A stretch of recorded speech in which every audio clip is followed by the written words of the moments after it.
Aloha. Hi. This is part of my Spirit of Parenting. This is the 7th chapter of my book, and it's called Nobody is a Turkey for the Fun of It. You know, our family's motto, and we actually had it written on the wall, was nobody is a turkey for the fun of it.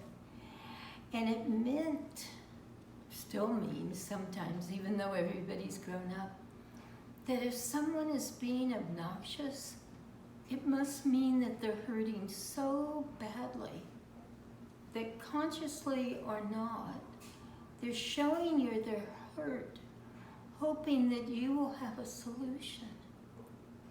So when a new foster or step or adopted child would first come to our family, we called that the honeymoon phase, because for just sheer survival, because some of them had been given away 5, 6, 7 times.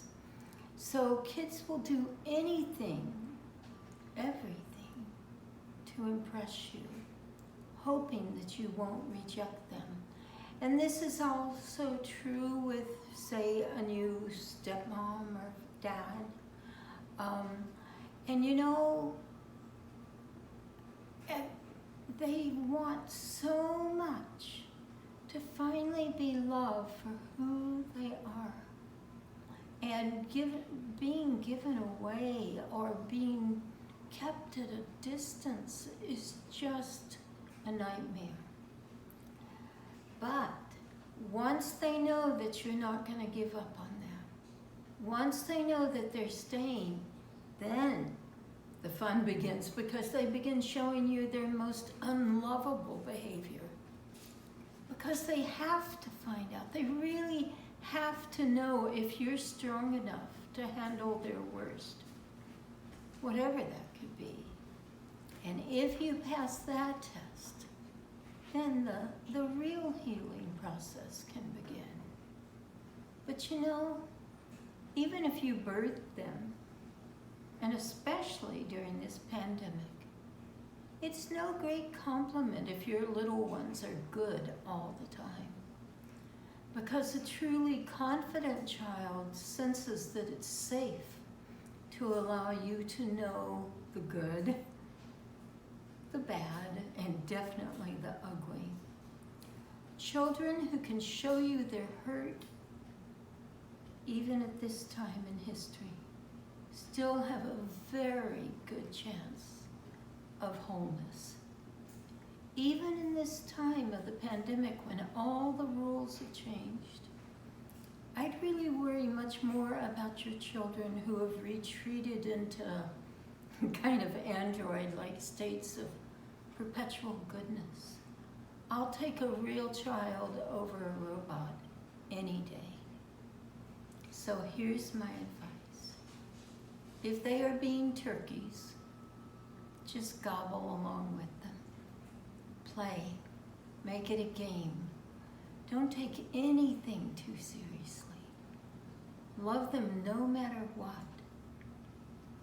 And now I'm thinking that during this time of intensity, you've probably regressed into your scared, angry, I don't know how to do it right inner child.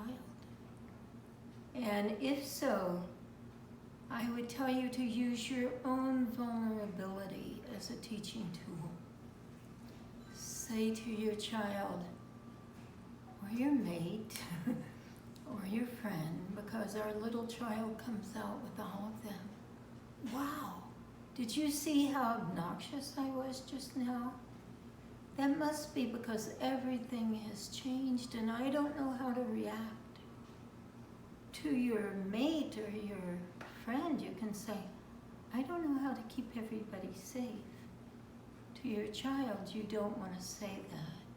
You want to say, I'm going to be here for you no matter what, and we will figure this out. But you say, you know, this is really hard, isn't it? So let's sit down and have a talk, and maybe even a treat. And let's figure out how we can make this time more fun, more of a blessing, since you get to be together.